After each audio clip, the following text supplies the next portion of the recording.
You can also connect with us directly via email at film on film for film fuck. I mean, take two.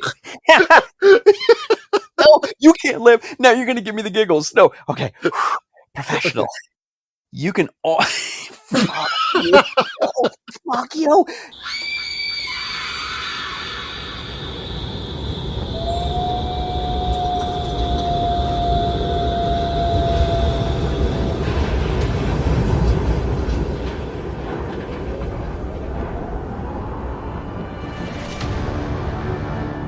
What an excellent day for an exorcism.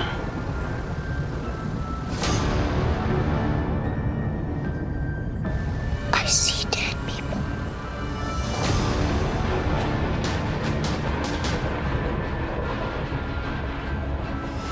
Suffering will be legendary, even in hell.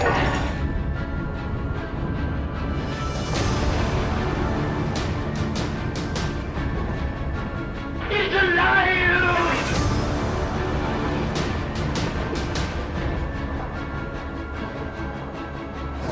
Fear on Film.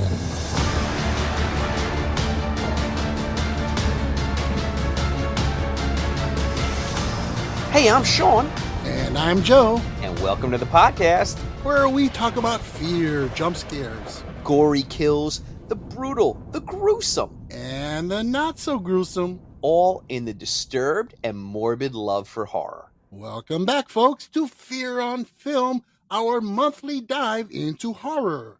Alrighty, Sean, guess it's spooky season, finally. Well, first off, Joe, it is spooky season, and I love it, and I wait all year for this, to the detriment of my wife and my family. They're like, oh, this October is going to be rough.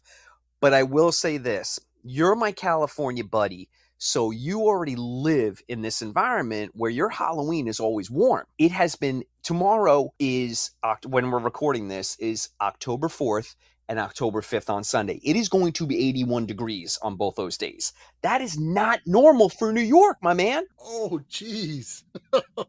We look forward to nice, crisp October weather, and I am schwitzing, as they say, in the Borscht Belt. Wow. Right over here right now, it's about 75, 74. So it's not too bad over here right now.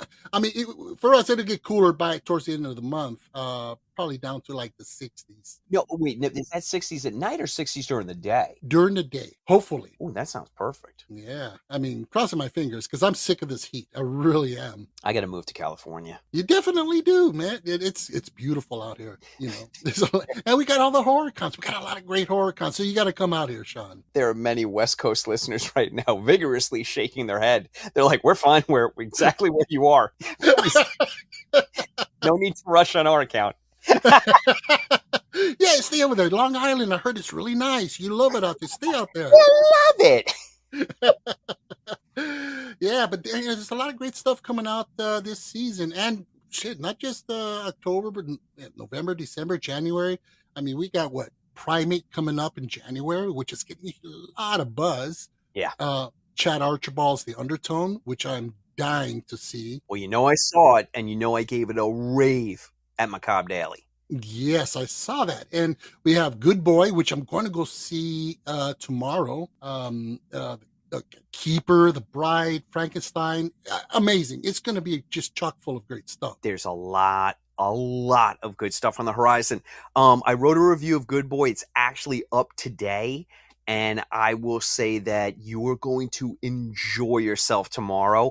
Dude, I'm not even kidding when I say that this dog, Indy, gives one of the best performances of the year.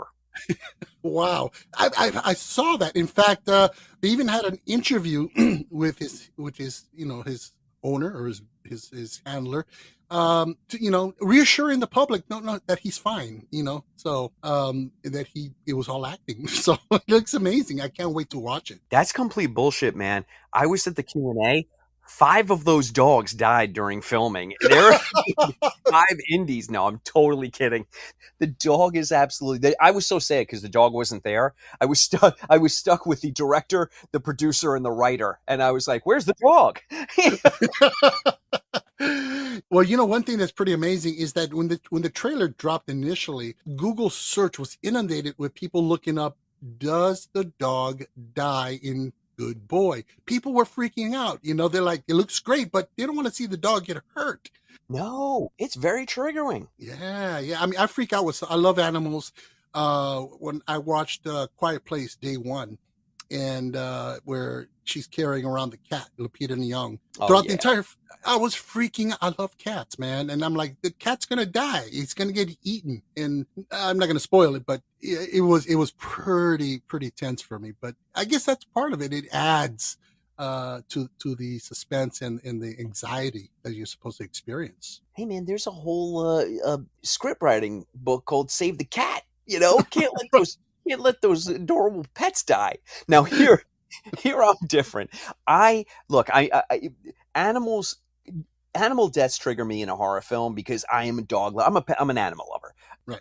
And I'm also a father, but I don't seem to have the same problem when kids get mercilessly murked in any film that I watch. I'm like, oh, that was a pretty good kill. I hope your kids don't listen to the pod now, right? If they were, well, yeah, look, I assure you, no one in my family listens to anything I say, either in the podcast or at the kitchen table. Oh my God, that's funny. So let's talk about this list that we've compiled. We want to clarify, this is not a list of these are the best horror films of all time. These are simply, well, they're our favorites, right? You challenged me with a task of, hey, could you put together a great night of movies for Halloween? Whether it's like, I got a couple of friends over, or I'm having a party, or I'm just by my lonesome, I want to have a great quintuple feature. Plus, I mean, Joe, are we spoiling it? Plus a bonus. Yeah, go ahead and spoil it. Yeah, so we're doing 5 films and 1 anthology. Yes, which is my soft spot. Man, I love a good 80s anthology. And I think I picked the banger. I hope I did. And I'm really curious to see what you chose. Now, again, let's let the audience and listeners know, I have no idea what your list is, nor do you have no idea what I got. No. We never ever spill the beans. We come into this fresh so that we can capture the moment. And I think, look, you hear my orgasmic responses all the time. Trust me. Joe does not know what I chose. I do not know what Joe chose, but boy, oh boy, buddy, I am so curious. All right. So before we get to this, let's go over our my homework, my 70s Freaktakular. Yeah. All right, so I had to hit you up with the swarm. Look, dude. It was time. It was time that you had a disaster movie / nature run amok / maybe brushes up against creature feature. I don't know. What do you think? Oh, creatures feature. Yeah, Yeah, absolutely.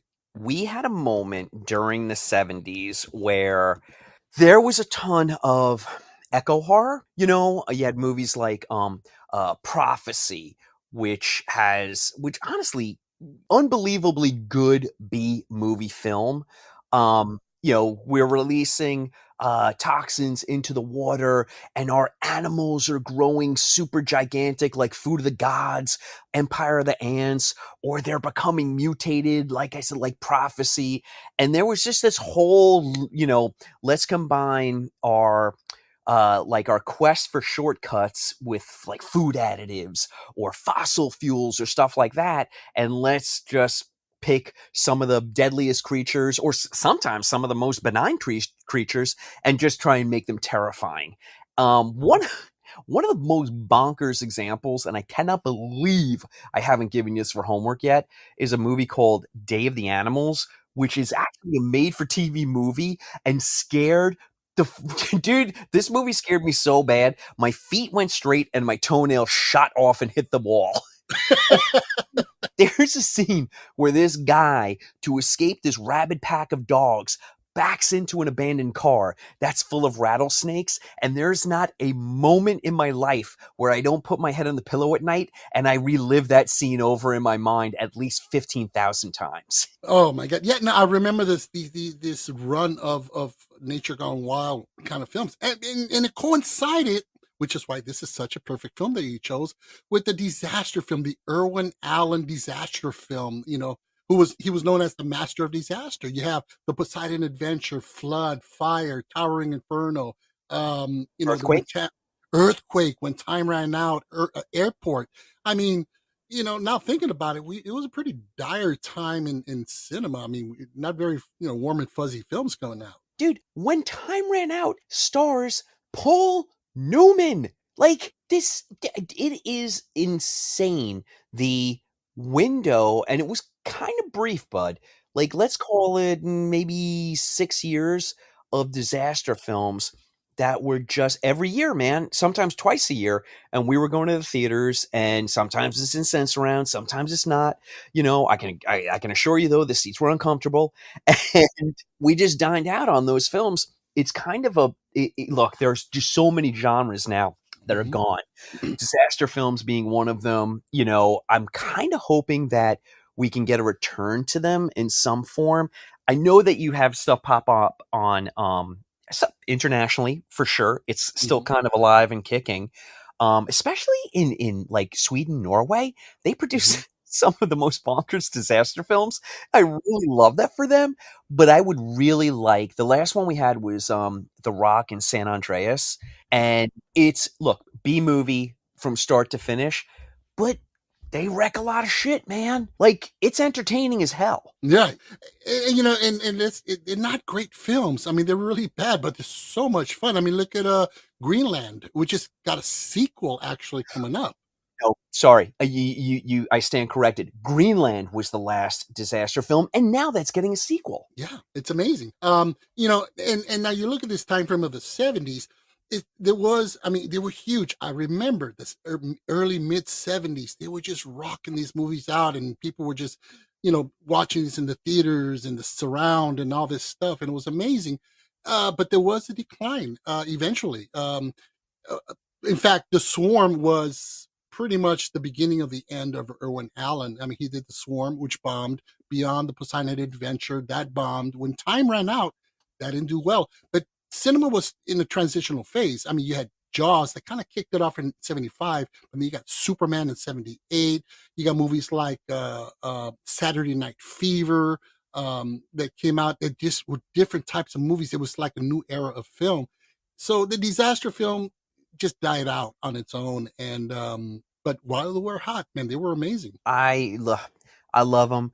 Every couple of months, I'll pop another one on. The Poseidon Adventure is probably like that may be the apex for me. I don't know, man. I mean, I guess it's all a mood. Sometimes Earthquake is just irresistible, but and the Towering Inferno. Oh my gosh, I mean, and then you also had this era of it was the all-star cast. that's what I love the most. You nailed it right there. Yeah, I mean, you got in this one, you got Michael Caine, Catherine Ross, Richard Widmark, Olivia de Havilland, Lee Grant, Richard Chamberlain, Ben Johnson, Patty Duke Aniston, Fred McMurray, Cameron Mitchell, Henry Fonda, Slim Pickens, and Jose freaking Ferrer. I mean, it was bonkers. It was crazy, and that was the big sell. I remember the posters where they have the little pictures of each actor, beneath the title of the film. Don't you Uh, love that? I love those posters, man. They were amazing. This formula would be copied on a much smaller scale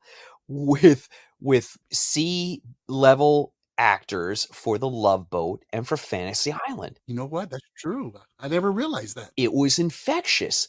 People loved to tune in to see a whole kind of cavalcade of stars of yesteryear, maybe some, silver screen stars from musicals during the 40s, and then they would put them with like, Sean Cassidy or Christy McNichol.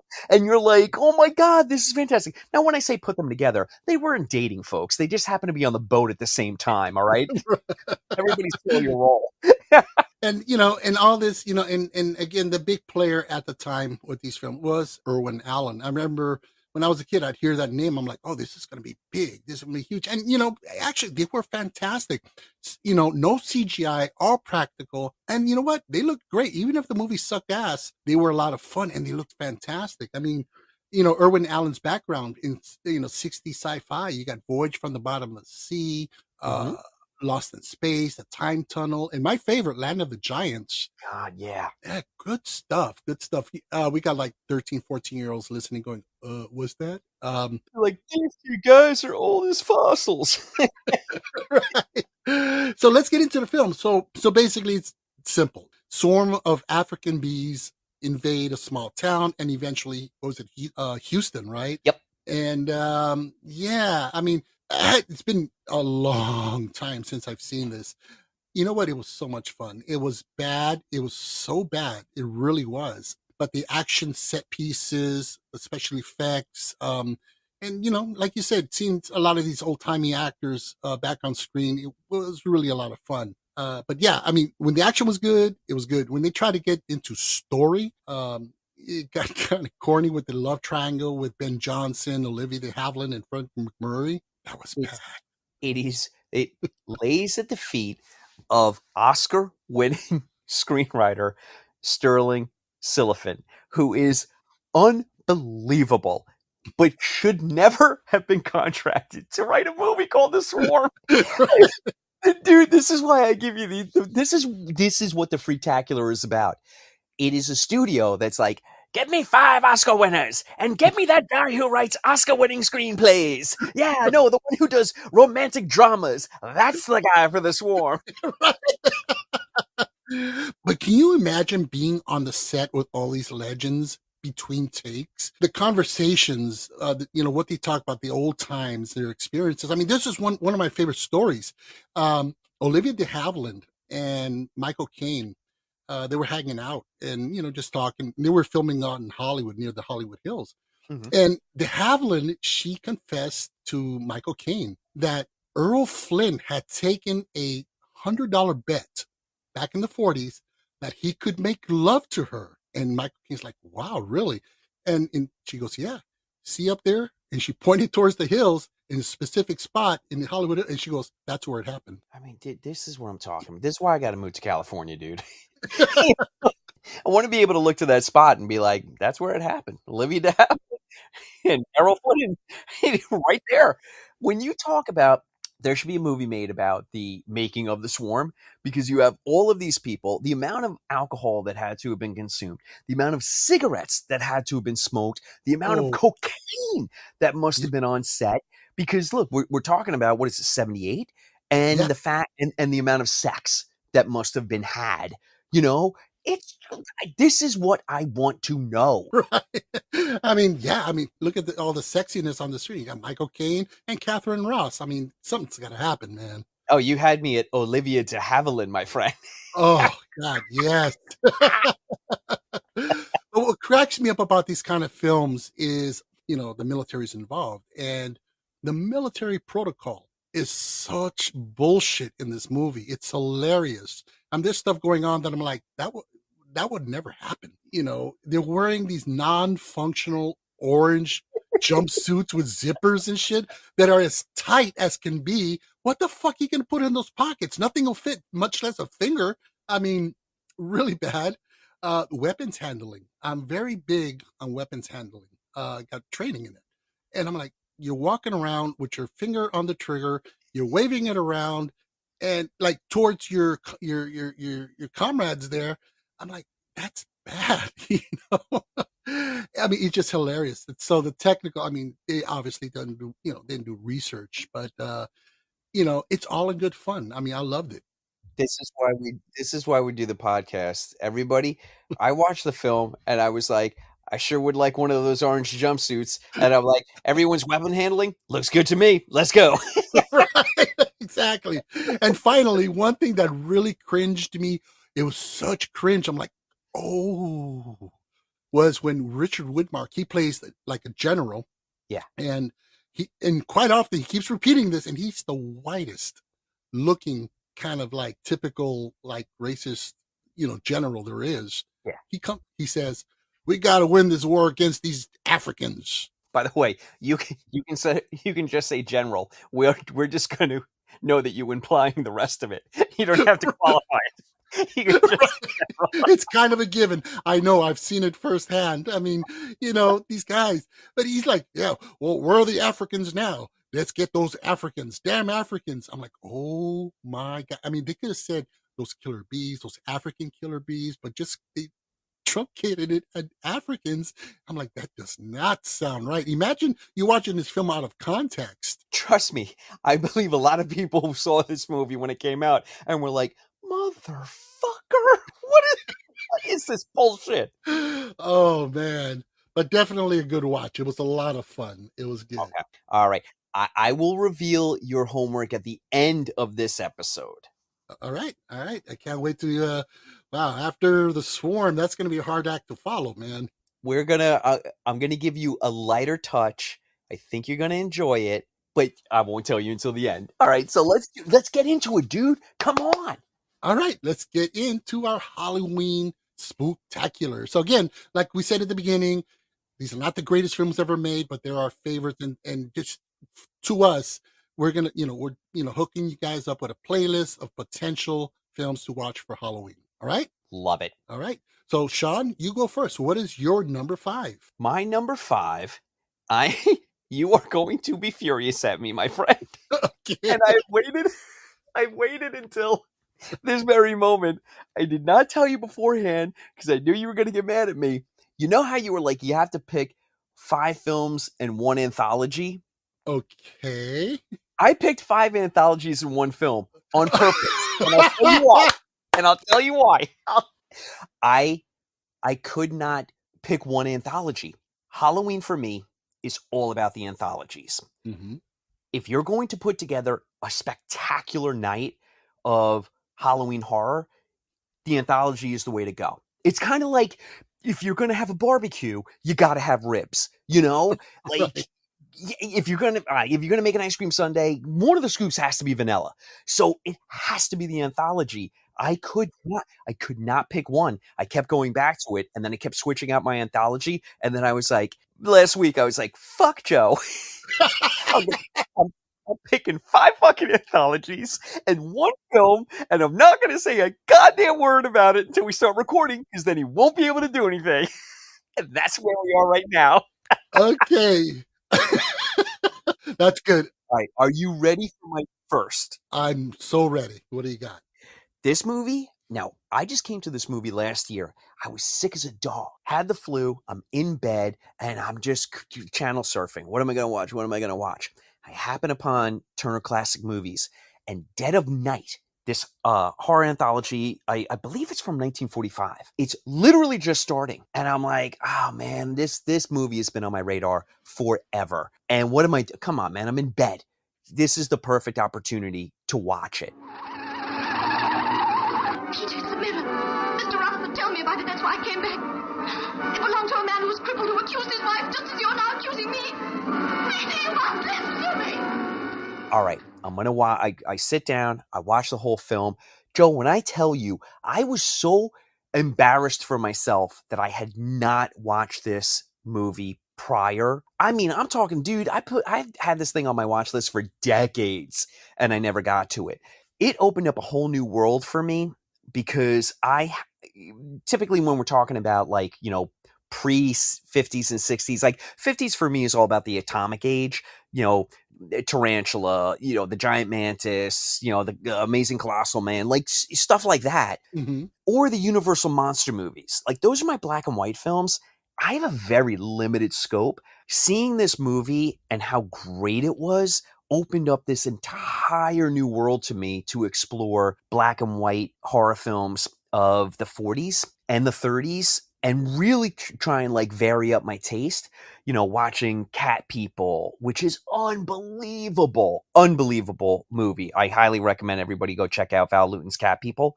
It's just Eyes Without a Face, this incredible French film. Anyway, I'm not going to belabor the point. It made me appreciate a segment of horror that was a complete blind spot for me. The film is it's like 5 stories. Look, it's just broad strokes. It's about this architect that has a dream, this reoccurring dream, nightmare, I should say. And, it's really disturbing him. And he goes to this beautiful country manor house, and he meets all these people, and he starts describing, he starts hearing all of their stories as he's introducing himself and getting to know them, and he may be getting the job to do work on the estate, and these people are telling their stories like a great anthology does. Here's my tale of horror, and then this one is a little funny, this one's a little terrifying, this one's a little dramatic, but there's like this great like pastiche of different emotions and vibes to all the stories. The most chilling one is about a ventriloquist and his dummy. And it's kind of like the origin of that subgenre of a ventriloquist and their dummy in a horror movie, like Who Controls Who. It started here, and I don't think it's ever been done better. And I don't want to spoil anything, but there's a practical effect shot that happens at the end of the film. There's like the last 5 minutes of this film turn into like this fever dream, because it's, let's not forget, everyone, that it's a movie from the 40s. So the score is gorgeous and lilting and lyrical, and it's shot in black and white, but it's just gorgeously constructed. But it's very like I think of these films as tidy, like they're very proper and tidy. And then the last 5 minutes of this movie happen, and it is so ahead of its time and so just like jarringly terrifying that I'm like, in 1945, people honestly must have shit their pants watching this. So I'm just putting it out there. Dead of Night is a perfect Halloween watch.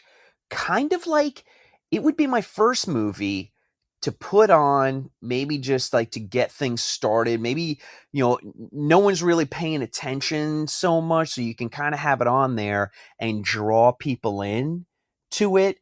Like, it's not one of those anthologies where like bang from the beginning, it's guns a-blazing. So that would be my first one that I would put on just as like a mood setter. I feel real good about that one. I like that. I mean, I'd never heard of it, actually. So, no one has. Well, I shouldn't say no one. That's a stupid thing to say. Very few contemporary horror fans have seen this one. And it sounds great. It sounds like that old-timey, really moody kind of, black and white kind of horror, which I really am a fan of. I've seen a few that I really like. So, all right. So I like that. Good choice. So my number 5 is a found footage film. And there's very few found footage films that I like. The ones that I do like are universally loved, so I think I'm on target with this one. Okay. The movie is, I forgot the title. Hold on. Oh God. Okay. Here we I go. was like, damn, this dramatic pause is going on forever. So the film is 2011's Grave Encounters, directed by the Vicious Brothers. Tonight, my crew and I, using the most sophisticated in ghost hunting equipment, we're in search of definitive proof of spirits that were unsettled in life and possibly unsettled in the afterlife. Is there someone here with us? What was that? This is the only one in that series that I've seen, and I agree with you. It is good. I saw the second one and it was shit. This really hit me because I'm a huge fan, as you know, of these ghost hunting shows, and I know there's a lot of bullshit and maybe a lot of some sincere ghost hunting going on in some of these shows. And this really, to me, was a perfect marriage. I like a good found footage film. I love ghost hunting shows, and yeah, I saw it alone. I'd heard of it and never got to watch it, and so I was at home by myself, 2013, turned off all the lights. I'm like, fuck it, I'm going to watch a horror movie. I can take this. I'm a big boy. I'm no longer chicken shit 8-year-old Joe anymore. I could do this, right? Oh, there was a couple of scenes. There's one scene that involves a tongue. You know what I'm talking about? Yep. It made my fucking toes curl and turn me as white as a sheet. It freaked me out. I mean, it was amazing. They did a great job in really setting the stage and making this look like a Zach Bagans Ghost Adventures episode. And, they definitely poke fun at those shows, because there's a scene where they get a witness and, he's a groundskeeper and he says, he's interviewing him, just like these shows. He goes, so have you ever seen anything? And the groundskeeper's like, no. And he goes, oh, hold on, wait a minute. He pulls out a 20, gives him a 20. He goes, you saw something, right? So have you ever seen anything? Yeah, I saw a ghost in that window one time. Oh man, I had me dying. But it has, the setting is, just like those ghost hunting shows, an old sanitarium, decrepit, and it's fantastic. I mean, it really worked for me. And when there was a sequel, I was excited, and it really did not reach the same level as this. No, And no, I heard. I didn't see it, but I heard it's point of diminishing returns. yeah, big time, big time. And I mean, they could have done something really good with the sequel. It could have been just as good, but as it happens. But Grave Encounters, if you enjoy found footage, if you enjoy ghost hunting shows, if you like that kind of thing, they even, they have the night vision camera, just like the shows. It's great. It's a lot of fun, and watch it in the dark. Everybody just stay quiet, chomp on your popcorn and watch it. You will not be disappointed. That's my number 5. No, Joe's right. I co-sign that. That is a really solid pick. I think that it definitely sets the right vibe. I kind of love that as your first pick. Like, we're setting up a party. You put that on. You're definitely setting a definitive Halloween mood with that one. Mhm. Ooh, that's a good one. Yeah, I love it. Love it. Love it. All right. What is your number 4? Okay, dude, this one was tough. Number 4, I don't know why, man. This one was super, super tough for me. But I landed on Mario Bava's Black Sabbath. Do you believe in ghosts? This is the night when fear and horror walk hand in hand. This is Black Sabbath. With none other than Boris Karloff in what is absolutely the best. It's 3 segments: the telephone, drop of water, and the Vertilac. Mm-hmm. The Vertilac is the best one. It's the one on the poster with, there are so many great renditions of the Black Sabbath poster. The best one being, oh my God, I almost said Vincent Price 11 times. Boris Karloff's severed head. And the eyes are open, and it's like, these great, great kind of day glow colors almost. This movie, I don't know that people will find it's of its time, so I don't know if people are going to find it terrifying, but it's so well made, and each segment gets under your skin. I mean that as a compliment. I mean that in the best way. So coming off Dead of Night, which is more kind of like washing over you, you're just like, I'm kind of watching it. Maybe I'm having some drinks, and I'm having some snackies, and I'm kind of popping in and out. Now I'm upping the stakes a little bit with Black Sabbath, because now we've gone from black and white to color. So now the color is going to draw you in. And what Bava does with color, ooh, ay Dios mio, or I should say, mamma mia, for Mario Bava, his color palette and the way he would light with reds and greens, particularly, ooh, you see some films nowadays that mimic that lovingly. I'm not saying anyone's stealing. Look, these are all things to borrow. You borrow freely from the masters. Mm-hmm. I'll see a film now that tries to capture or does capture that kind of color palette and that lighting, and it always makes me smile, because I'm like, that's Bava right there. They're doing Bava, and I get so excited. And then my wife is like, "Who is Bava? And what are you talking about? And stop talking during the movie."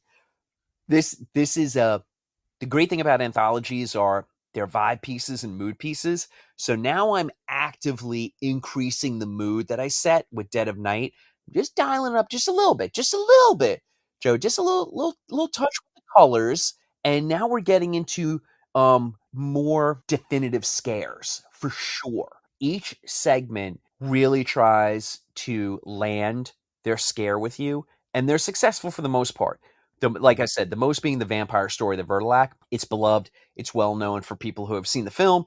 And Karloff is incredible in it. So now, all right. So now I've got my 2 films in, and I'm feeling really good about the mood that I'm setting. And I've purposefully gone from black and white to color, so I can start to get people's attention over toward the TV. All right, now what do you have? I love it. I love where you're crafting this. Is good. All right. So my number 4 is again another one of my favorites. 1986, Fred Decker's Night of the Creeps. Zombies, exploding heads, creepy crawlies, and a date with a foreman. What? What is this, a homicide or a bad B movie? Yes. For that dramatic pause with Fred Decker, I went through about 4 films in my head. This, buddy. I love this film. I mean, it's B flick from beginning to end. It's a giant B flick. It could be the perfect. I mean, I'm kind of, dude. You have me on my heels. This could be the perfect Halloween movie. Yeah, it's great. I mean, it starts off. I mean, it's set in 1959 when an alien experiment crashes to Earth and infects a frat member, and they freeze the body after this whole thing. And now we cut to the present, and it gets out. The opening is fucking bonkers. I tell you, folks, when you watch this, you're gonna say, "Oh, it's a zombie film, right?" Okay, cool. You're going to watch the opening. You're going to go, what the hell is this? And you have a midget alien running around getting zapped at by some other midget aliens. It's freaking hilarious. The opening is perfection. Yes. And, and then, it cuts to, when the thing lands on Earth, it's like some sort of vial or some kind of tube or something. And it lands and, and then we cut to it's Lover's Lane back in the 50s. And this whole thing comes down. Jesus, this movie is so much fun. And Tom Atkins, what else can we say? I mean, he's amazing in this. Iconic. Tom Atkins is a living legend. He defies every conceivable Hollywood notion of a leading man. He looks like the guy who comes to fix your dishwasher. Right. He became and still is one of the most beloved horror icons to ever grace the screen. Yeah. And he's just like the Atkins run from The Fog to, I mean, look, a little bit part in Escape from New York, but we've got The Fog, we have Halloween 3 Season of the Witch, we have Night of the Creeps. I mean, this guy has banger after banger after banger. And from everything that I've heard, gentlemen, and people love to work with him, and his body of work is it's like I said, it's going to live forever. Tom Atkins is a scream king. Yeah, and he's got some of the best one-liners what's better than Thrill Me? Thrill Me. And, the good news, ladies, your dates are here. Oh, he goes, I got bad news and good news. And what's the good news? Your dates are here. What's the bad news? They're dead. And he says it's so deadpan. It's so classic. This right there, this film is up there as some of the best campy cheese ball B-flick movies. It's up there with another 2 films that I really had to struggle with that I wanted to add to the list. One is Killer Clowns from Outer Space. Okay. And Return of the Living Dead. Yeah, you get those 3 movies on the screen at the same. Oh, that's it. I'm done. It's perfect. Utter perfection. There were movies that I didn't pick only because and Joe, I know I took this way too seriously. I know I did. But there were movies that I took off my list because I was like, nope. You know what? This movie's good all the time, not just Halloween. Like Return of the Living Dead. That movie's good all the time. Yeah, yeah. Of course you can watch it for Halloween. It is a fantastic Halloween movie, but it is a fantastic It's Tuesday movie, Mm-hmm. So I was trying to lean into a vibe of that night in particular, but it broke my heart. Dude, you really shattered me with this stupid contest that we're doing. Because like I said, I mean, look, these are self-inflicted wounds, but I just took it so seriously because I was like, no. You know what? 1988's The Blob is the perfect Halloween movie, but I would watch it right now. So I had to take it off my list. Yeah, I really did torment myself. And I'm so glad when we're done with this and don't ever do it again to me. when I put this episode together, I'm like, oh, this is. I mean, I'm like one of these kind of folks. I'll go into the store. I know what I got to get. I got to get this, this, this. Go to the checkout. I'm done. You know, same thing with my list. I know what I want. I knew this was going to be very difficult for you. Because I do this in real life, though. I mean, I take 31 days to have fun, and I just so people aren't concerned. I do have fun with this, you know. But I take 31 days every October, and every day I watch a horror movie or two, and I try and really work my way up to a great vibe and just land on some bangers. They typically tend to be the same films at the end of the month all the time, but you know, I really do like to work my way up. But I think this month is the same for anyone who's a horror fan. Yep. You feel compelled. You know, everybody likes to watch stuff, but you feel compelled in October to watch horror, and you will, you know, you'll channel surf and you'll scrub through your list because you're like, oh no, wait, I'm just not feeling it. There's only one October, and we're only going to get this next 31 days, and you really go out of your way to try and cultivate and curate a perfect list. I don't know if such a thing exists, but it's fun to try. It is. Okay. So what is your number 3?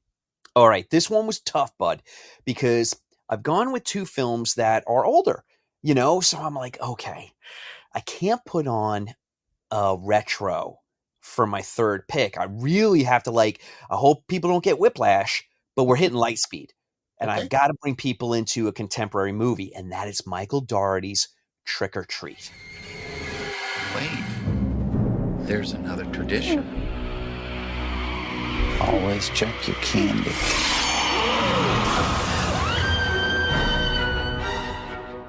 This is a must Halloween watch. Day of, it goes on in the morning, typically comes back in the afternoon, and gets finished up at night. So there are times where I will have this movie on. I'm not saying to watch it, you know, I'm sitting down and watching it, but there are times where this movie will be on 3 times a day. I love it. And it did create an iconic character, you know, Sam the Little Pumpkinhead Kid. I still like the heartbreak that is the story behind Trick or Treat. Dougherty writes it. I went to a horror convention in Cherry Hill, New Jersey. I mean, you know, the details aren't important, but I sat in the crowd and he lovingly spoke about Trick or Treat, which had been released at that point on DVD. And he told the story about how the studio wasn't behind it. It got buried. It didn't get support. Everybody who saw it loved it. You know, it was his passion project, and it just didn't happen. You know, and then of course, you know, Michael Dougherty goes on to, you know, make the GDP of you know, Papua New Guinea with the Godzilla film. You know, so like just the fact that he had enough talent for a studio to say that's our guy, but for another studio to bury his first film and then not give him the money to make the second installment for Trick or Treat. And now I feel like the wind's out of the sail, and I kind of don't want him to go back and tinker with it, because now it's kind of like a perfect film for me. Mm-hmm. It's one of the best anthologies ever made, for sure. Mm-hmm. Dougherty's aesthetic for the film, and you need to look at the background of what's going on in each and every segment of the movie. There's so much interweaving of stories that by the time you're done with it, because I really went to town on this film over the past couple of decades at this point, there's so much going on within every frame of the movie. There's so many Easter eggs for segments that haven't happened. There's so many callbacks to segments that have happened. All of these things combined at the end when the credits roll, after you kind of sit with it for a moment, you're like, oh my goodness. Like, it really is less of an anthology and more of just like a fragmented narrative throughout. It is mind-boggling, the intricate clockwork detail that's going on in this film. People watch it now. They're like, that's a great anthology. Michael Dougherty's really talented. Sam is great. This is fun. I'm telling you, like a wacko with red yarn, on my cork board. This movie is actually way more than just, oh, this is a great Halloween anthology. It is a sneaky narrative that people don't see because it just really didn't get it didn't get press. It didn't get the kind of exposure. Go check it out, everybody. Go watch this film and just watch the background and see who's in the background who shows up later. See who's in the background that has already been in previous segments. And you're going to have a deeper appreciation. It's not only the visuals, though. There are story callbacks as well. Anyway, like I said, I can feel the red yard coming out as I'm speaking. It is a completely immersive experience, and it's a lot deeper and richer than people appreciate or even know about. Go back and revisit Trick or Treat, everybody. So let me just tie this into our party. Now, started out slow, black and white, fed everybody a little bit of color and some incredible sound design and some moderate scares, but we're talking like 60s scares. So, we're not there. And then all of a sudden I drop Trick or Treat on them and it's like, you had my curiosity. Now you have my attention. Now I've got people locked in. So now now you up the stakes though, because you're like, your next film, now you have them. Now you got to keep them. Now I'll leave it there.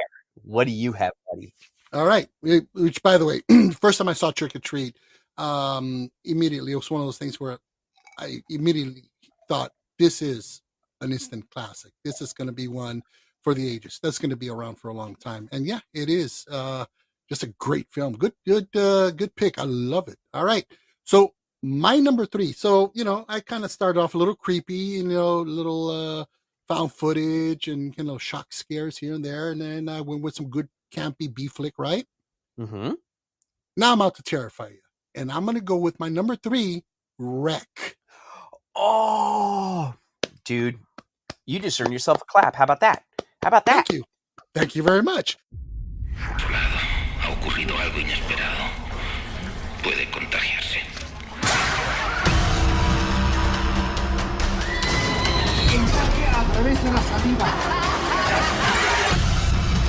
2007, directed by Paco Plasland. This movie, it's terrifying. I forgot how terrifying this film was.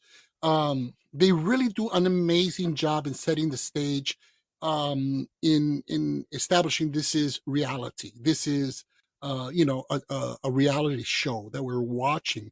The young lady who plays the host of the show, she hosts a show called While You Were Sleeping or something along that line, which is basically late at night when you're asleep, this is what goes on in the world.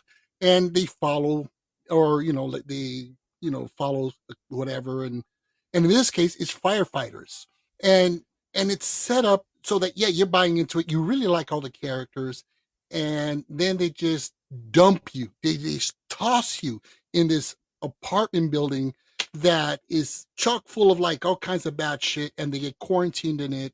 And oh man, the use of the camera work, the night vision, it's just, I don't know what else to say about it. This film is just such a terrifying film. There's this one scene where she can only use, she's stuck in this one little situation where she can only use her night vision. And I mean, it's iconic, buddy. And it has been copied to death. Yeah, in fact, it was remade as Quarantine, which was not a bad film. Not bad. But this one was terrifying. I mean, again, I reverted back to chicken shit 8-year-old Joe watching this.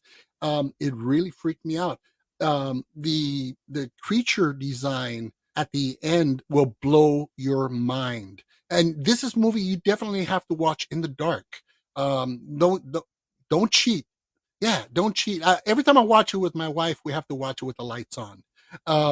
Is that, and I tell her, can we turn the light off? She goes, no. I said, come on, you still want to be married? Okay, we'll leave the lights on. And so we watch it, and but it is terrifying. It's an amazing film. One of my favorite films. It's honestly one of my favorite films. Wreck and Wreck 2 are sheer perfection. Yeah. Mm-hmm. Wreck's 2 movies. They're so clever. I mean, first off, the script is so tight, it's propulsive, and that's saying something because the first 30 minutes of the movie, nothing really astounding happens. You just get into the flow of this late night show, the cameraman, the host, the firefighters. Everybody is pleasant enough, but they all know what they're doing, which is kind of like, they're like, this is fluff. This is just nonsense. Then they get a call. And then even at the call, the neighbors, you got the whinging neighbor, and they're all gathered around because the fire department's there. And then that movie turns on a dime. Yes. And you're like, what just happened? And when things like that, when you get to experience that for the first time, it is a gift. It's just an absolute horror gift. Your picks, dude. Yeah, I love this one. And like I said, it really does draw you in. It's kind of like, there's a hole in the wall and everything's normal and you're drawing closer. You bring your face closer and closer and it's lulling you into this false sense of security. This is normal. This is fine. Nothing. And all of a sudden you got these hands that reach out from the darkness, grab you by the fucking face and just pull you in. And right? Like you said, at the turn of a dime, it's like, oh, la, la, la, la, this is going on. Oh shit, really? And it just does not let go until the very last frame. And can we say, Joe, because I know there's a lot of people that bitch and moan, this is an infected movie. This isn't a zombie movie. These people are fast as fuck because they're infected, much like 28 Days Later, So just so people don't get bent out of shape, that adds to the terrifying nature of this movie because these infected are almost like, they're not superhuman, but they're rabid. They're rabid animals. And what would you do if you were out for a hike in the woods and then all of a sudden you saw a rabid timber wolf in front of you? I mean, I'm glad I wore my brown pants because it's shitting time. Yeah, and I love that, they use this, and it's a trope. I've seen it in quite a few films where the infected little kid, the little girl that's infected, which I believe we'd have to give credit to George Romero for Night of the Living Dead back in '68 with the little girl. I think that may have been one of the first times that trope was used. But it's used here and it's so effective. It's heartbreaking. It's terrifying. And it's wild. I mean, this like I said, this film goes from 0 to oh shit instantly, and it's a hell of a lot of fun. And yeah, you want a thrill. This is your film. Great pick. Oh, you are crushing it. Okay, bud, I'm ready for my next one. All right, I've got everyone's attention. I gave them a modern classic. They're like, ooh, okay. This is great. Now my next one, it's kind of tough. I got to find that sweet spot. I don't want to lose anybody, but it's hard to up the ante coming off a Trick or Treat. So I just want to keep them I got them here. I got them at 11. I want to keep them there. So I'm going with Tales from the Crypt from 1972. Death lives.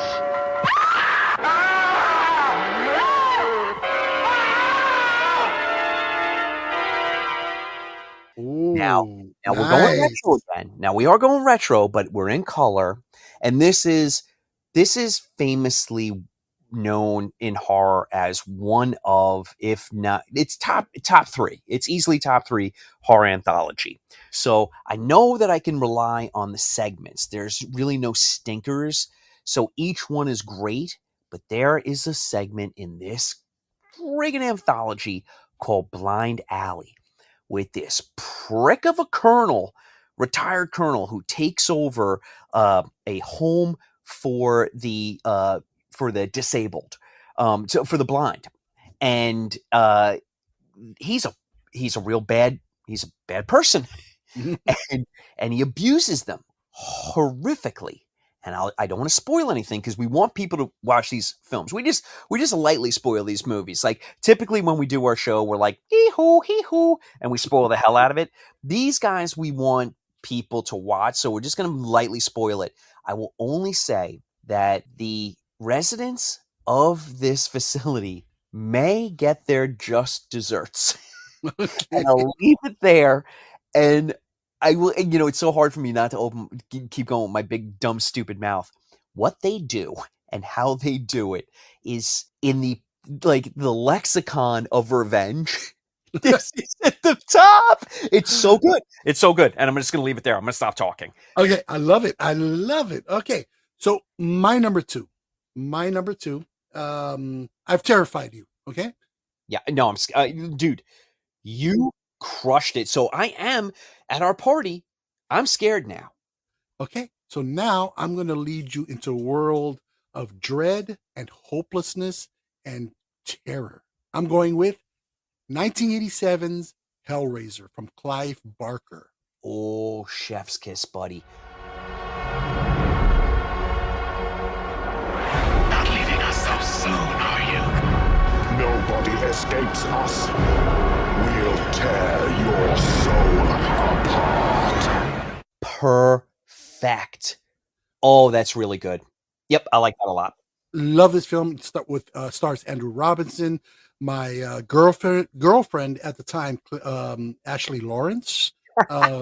Wait, she was my girlfriend. What do you mean she was two-timing with you? I don't know. I said, she said, Sean who? So I'm just saying, okay. But yeah, and Claire Higgins. This movie is just absolute dreadful. It's you have this era, this era of hopelessness. The cinematography is top shelf. The practical effects are amazing. The character designs of all these Cenobites are just amazing. It's beautiful to look at. It's disgusting to look at, and yeah, you do feel this dread and this horror and this is hopelessness. And the film, it's, to me, I don't know, maybe just because I grew up on it, but it still holds up, I think, visually. Dude, I'm gonna fantastic way to keep the vibe coming off Wreck. I mean, it's almost like Wreck is it's too kinetic, it's too frantic, and especially with that final 10 minutes, yeah, people are like, ah! So if you're gonna if you try to up the ante from that point, people are gonna be like, oh yeah, the babysitter called, we gotta get home. So you hitting them with the dread stick is perfect, because Hellraiser is a fantastic film. It introduces the Cenobites. We've got Pinhead. Andrew Robinson, by the way, I think is phenomenal in that film. Doesn't get enough credit. Oh, absolutely. Incredible. Dude, here's the interesting thing. You pick two films where I love them dearly. I'm madly in love with their next installment. I like Wreck 2 better than Wreck, which is saying a lot because I love the hell out of Wreck. I like Hellraiser 2 more than Hellraiser 1, only because Barker is like, oh, you thought that was something? Well, watch this. I'm going to explode your eyeballs out of your asshole. Yeah, I mean, the transitioning of Frank from fleshy blob to human or almost human was, I mean, again, this movie is not for the queasy at all. I mean, you don't want to have a nice little, plate of, cold cuts and stuff in front of you when you're watching this, because it's damn gross. It is, but it's just amazing. And I appreciate the practical in this. It's just so beautiful. A film like this done now would probably be 40, 50% CGI. And they use every trick. They did it, but it was that they had it on Hulu 2 years ago. It wasn't bad, but it also wasn't great. Yeah, exactly. So that's my number two. So now we are sliding into our number one spot. Sean, what is your number one? I can't wait to find out. It's easy, dude. I mean, it's George Romero's Creepshow. Coming soon.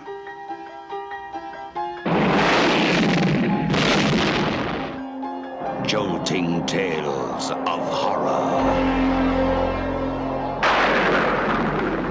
Creepshow. Oh, yeah. if I'm doing anthologies, and which I have, and I'm picking 5, at this point, I got to go Creepshow because now I'm kind of taking a little bit of everything. All the 4 anthologies that I played previously, we've got horror, we've got humor, we've got color, we've got sound design, we've got music, we've got great actors. It all works. Father's Day kicks it off. We've got Ed Harris doing the best dance routine I've ever seen on film and ever will. He wins. It's over. You know, a lot of people sleep on the Lonesome Death of Jordy Verrill, which they're like, oh, that's kind of like the amuse bouche, like, oh, sorry, no, the sorbet of segments between Father's Day and I think the next one was the one with Leslie Nielsen and Ted Danson. God dang it! Why didn't I write down? Did I write down something to tide you over? I did write it down. So, but the Lonesome Death of Jordy Verrill, if you go back and rewatch it, yeah, it's funny as hell. And you have Stephen King, who is hamming it up. I mean, he is the ham and the cheese, and it's so great.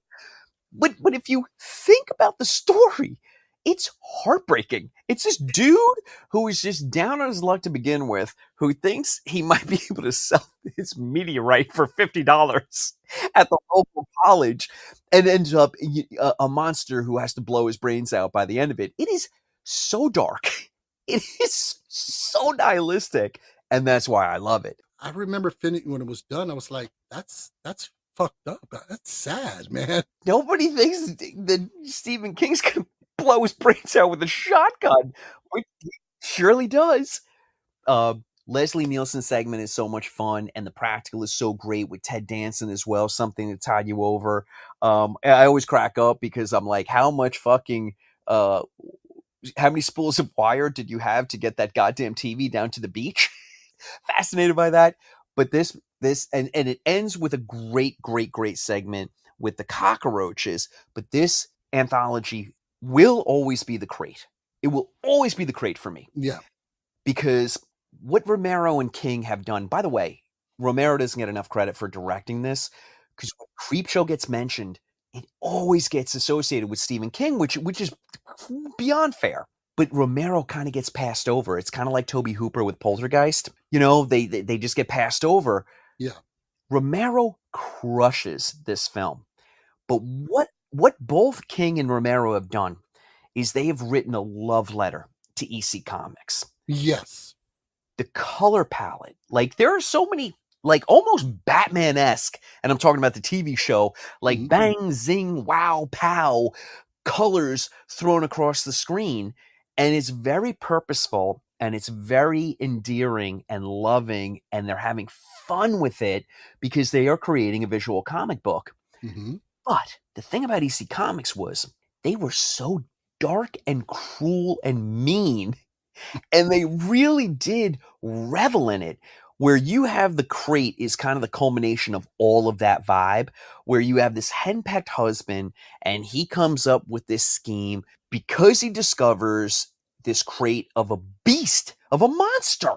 He discovers a crate of a monster, and his first thought is, I'm going to trick my wife down here so the monster can eat, so that my monster can get killed by this monster. Dude, I mean, it is just, that's an EC comic story, and you're just like, shoot this shit into my veins. Practical, the creature design is fantastic. The practical work is great. Adrian Barbeau is fantastic. The amount of blood spilled in this segment is so over the top. And now at my party, after the crate goes, we're going to end up with the last segment with E.G. Marshall exploding with cockroaches, which everybody's going to get a kick out of. But after the crate, I got people turning to me and they're like, you did it, buddy. You put together a great night of movies. But I still have a film coming up. You still got one more.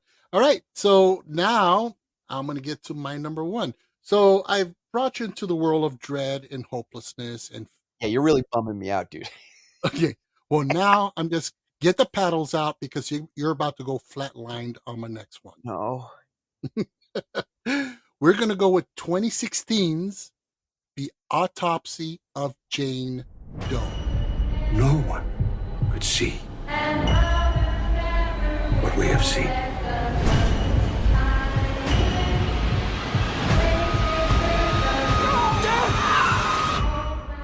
Fantastic. What a great way to end the party, too. Love it. Love it. I mean, just at the top, I mean, of horror, of creepy. This has it all. You know, it's a witch film, okay, where the witch never moves. You have it's an autopsy mystery. It's creep fest. It's horror, and everything. You know, you got the flashing lights, the stormy night, the lights going out. You know, things are going bump in the night, and things are crawling down the hallway. This movie has it all, and it's underrated. It really, really is, because I think, you know, as we've discussed in early episodes, you know, we've entered a horror renaissance within the last few years. This movie came in right before that period of time that I wholeheartedly believe, had this film come out, say, last year or even the year before that, we'd still be talking about it today, and it'll be front and center on a lot of people's on their radar.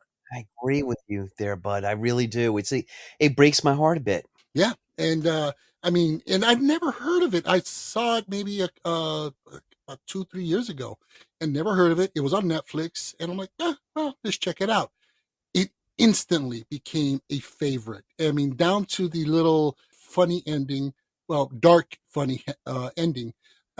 It's a great film. You know, You gotta love those dark endings, right, bud? yeah, love this film. So this is another one, in the dark. Watch it, and just hold on, because it is quite a ride. You know what, though? I'll say this. I'll say this for the heartbreak of films that don't land the way we want them to.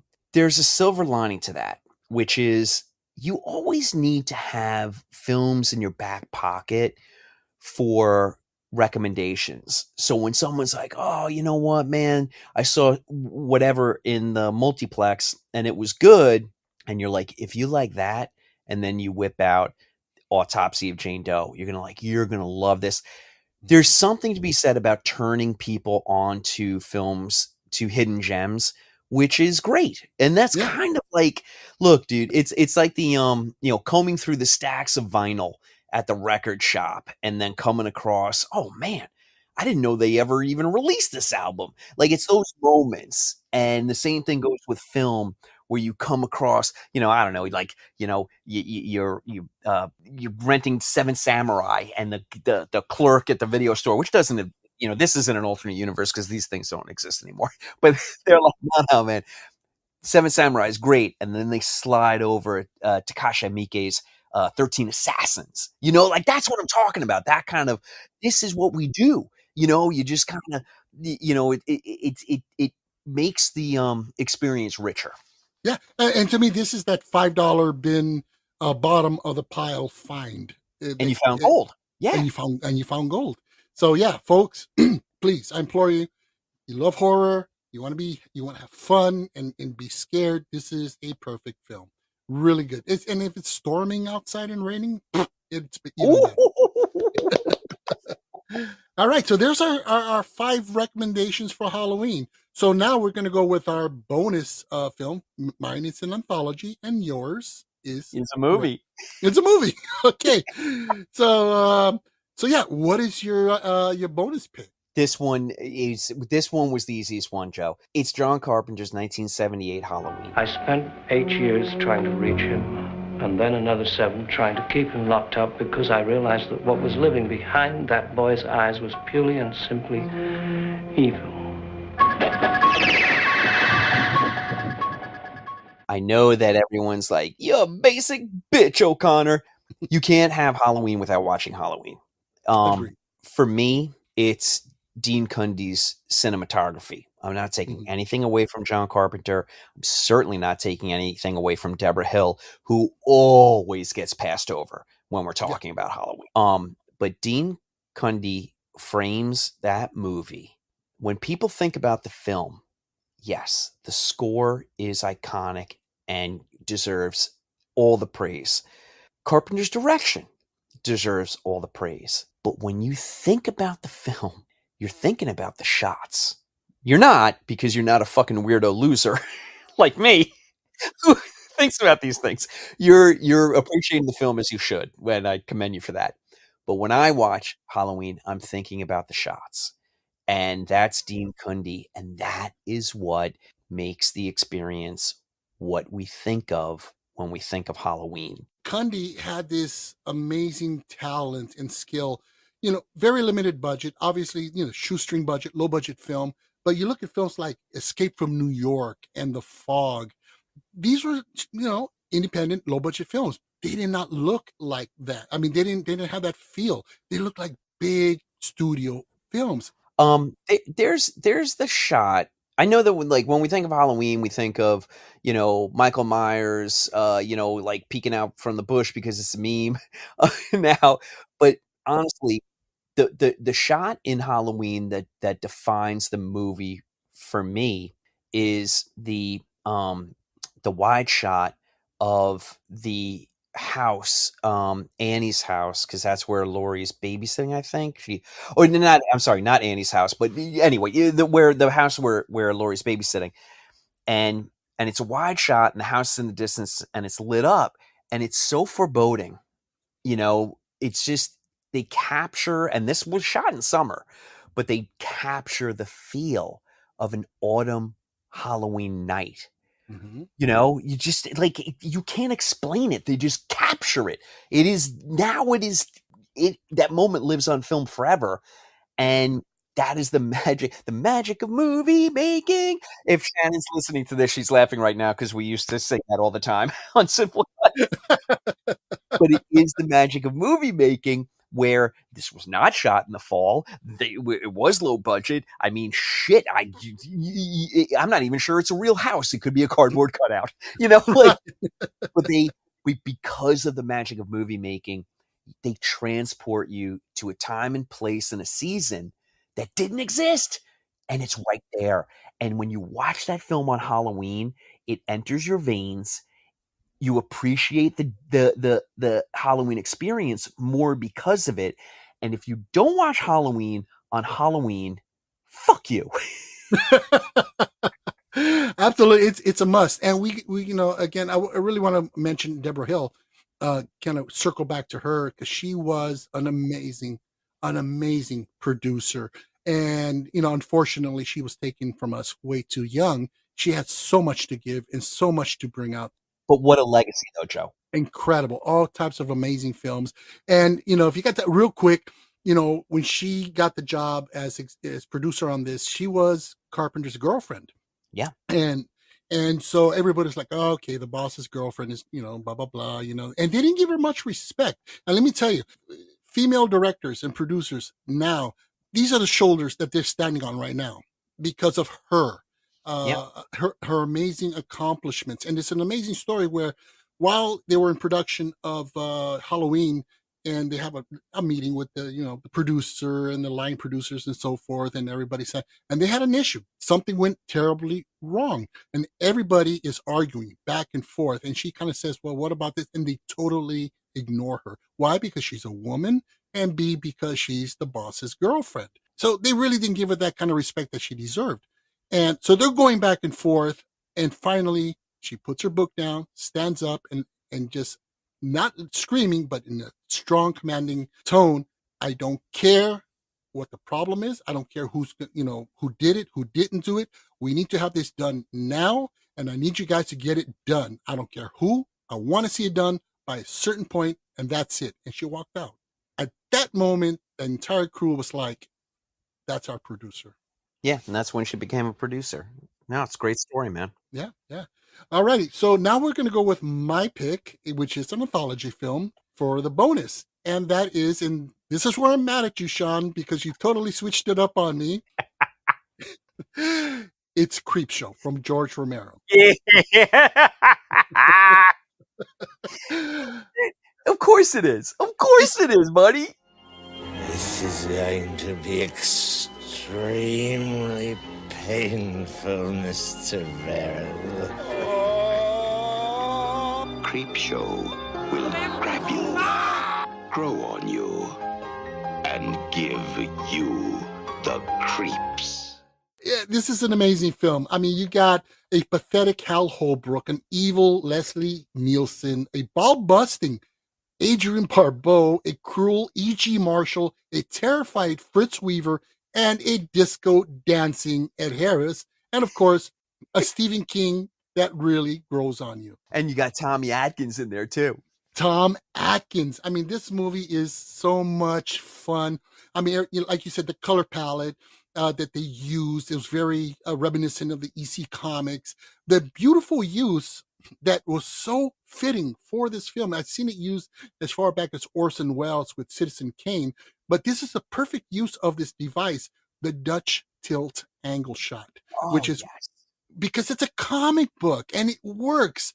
And a Dutch tilt, for those who don't know, is where you have the camera way down low, aiming up, and maybe turn it a little bit so it's kind of an askew shot. Oh, askew, yeah. And it's perfect, and it's used to bring out a certain feeling in a scene or whatever. And in this case, it was used. Why? Because that's how a lot of comic book frames were drawn, and it's just a perfect movie. It's not one story in this that I didn't like. I mean, I'll come up with one like Something to Tide You Over, and I'm like, oh, that's my favorite. And then I go, oh, Creeping Up on You, the cockroach one. That one, of course, Jodie Vera, The Crate, Father's Day.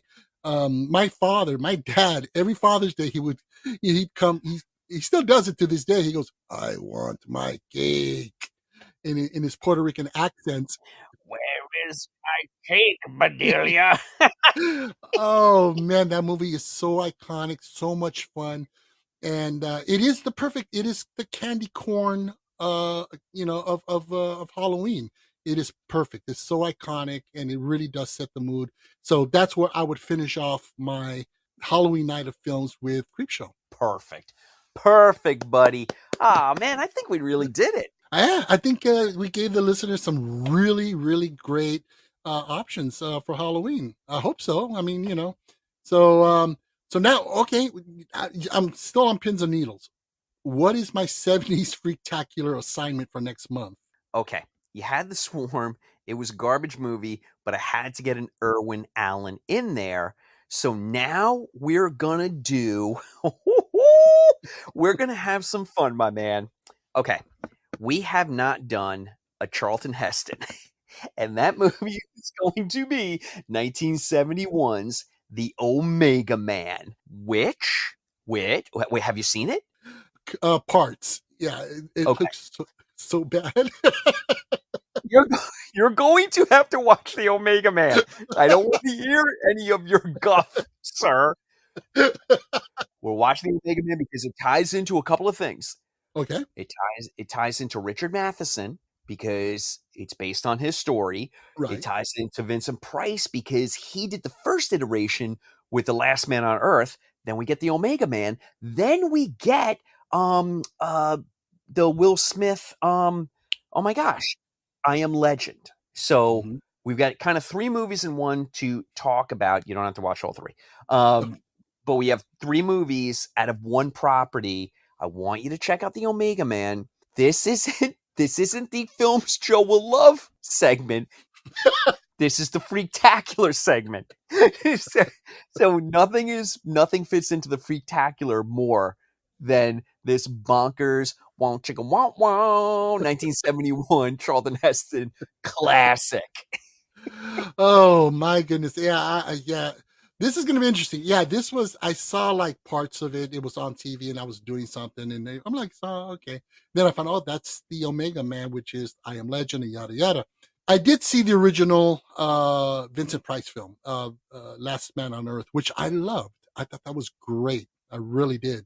And then I'm like, oh, well, and then when I saw clips of the other one, I'm like, oh my Lord. So it's going to be interesting to rewatch or to watch for the first time. Look, I'm going to give you, we'll play Let's Make a Deal. We'll play Let's Make a Deal. Because I could feel your heart drop when I said Omega Man. You can keep Omega Man. Okay. Or you can trade it in for what's behind door number 2. But if you trade it in for door number 2, there's no takesy-backsies. You have to do it. Oh, I'm going to stick with Omega Man. I'm going to be brave, and I'm going to watch Omega Man. Do you want to know what you would have had? Oh God, I'm gonna kick myself. What is it? You would have had Vincent Price in 1973's Theater of Blood. Can we do a redo? You can take Theater of Blood. No. I'm going to stick with the Omega Man. It's an interesting looking film, and like I am a completist. I saw The Last Man on Earth, and I've seen I Am Legend. So, the completist part of me, I have to watch this one. And I do love I love Charlton Heston. Yeah, and it is very cheesy 70s. So perfect. Oh, it is. Oh, dude, it is so cheese. But it's got a couple of things to say about the time, and I really love the Matheson angle and the fact that it's the second of three installments to this one story, and we're gonna get a fourth. Yeah, that's right. So that's so I have to watch it. Okay, good choice. I'm gonna be honest. My heart sank a little. I'm like, oh fuck, really? But you know what? I gotta be honest, man. Nothing makes me happier than hearing that. Alrighty. So yeah, let's start winding this down. Sean, let everybody know what we got in store for them for next month. Yep, sounds good, Joe. This film is a sequel. We're going to check out The Black Phone 2, based off of Joe Hill's phenomenal Black Phone. I can't wait to watch this one. I mean, when the first one, I thought it was just a run of the mill, kind of like cookie cutter horror film. And, I like Ethan Hawke. I like him a lot. I think he's very underrated. So when I finished watching, I'm like, wow, this was a unique original horror film. I loved every bit of it. So I can't wait to watch the next one. This is going to be good. I think it's good. Look, I'm loving what I'm seeing because it seems like they're going in a really different direction, but they're kind of keeping that same grainy, like when they shoot the horror segments, it's that grainy Super 8 look and feel to it, which I'm a huge fan of. So I'm really looking forward to this one. Alrighty, perfect. We're all set. Black Phone 2 and the Omega Man. You shut your mouth. Alrighty, folks. Well, thank you so much for listening, and please be safe on Halloween. Have fun, and try to catch a couple of these recommendations we gave you. Hopefully, you enjoyed them. You know what? I highly encourage everybody to put together your own 5-film with a 1 bonus film movie marathon on Halloween. Look, you do you. You want to do DuckTales. You want to make it Hocus Pocus and non-scary. I highly encourage it. Or then the freaks out there want to do, watch Martyrs 5 times. Okay, have at it. Make it a movie day. Yeah, or just pop in Paddington 2. There you go. It's the perfect film. All righty, folks. So thank you so much for listening, and we really hope you enjoyed the show. We're just asking everybody, please, could you help support the podcast by giving us a 5-star rating and leaving a good review? We know it's cheesy to ask for that, but we have explained it in the past. The robot overlords, the algorithm that they have, if it's not 5 stars and it's not a good review, then it's... So if we get those, they actually expand our reach to further listeners. And we'd really appreciate that because we want to go in everyone's little ear holes. Another way to support is to subscribe and follow us on Amazon and Spotify and iHeartRadio and Deezer and Audible and Boomplay. Honestly, wherever you get your podcast fix. And you can also catch me on the Film Joe podcast, where I drop film reviews, and I do interviews with directors and filmmakers as well. So fantastic interviews. Sorry to interrupt you, bud, but you're getting one of these. Thank you, and and yeah, so definitely check it out. It's a lot of fun. And you can find me over on Macabre Daily, where I run the Paper Cuts column. Guess what, everybody? I'm also the managing editor now. The man. Yep, you can blame me for any typos or mistakes or weird articles. That's on me. Sorry, Matarosco.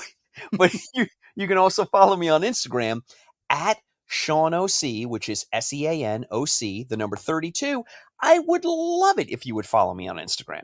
All right. And also, don't forget to check us out. We're on Instagram, TikTok, Threads, Blue Sky, and we have our own YouTube channel. So swing on by and check it out.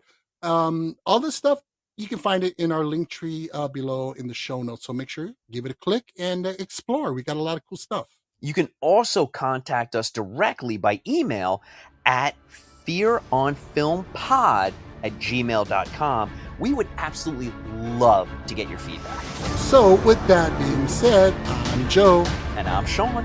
And this is Fear on Film, where horror lives.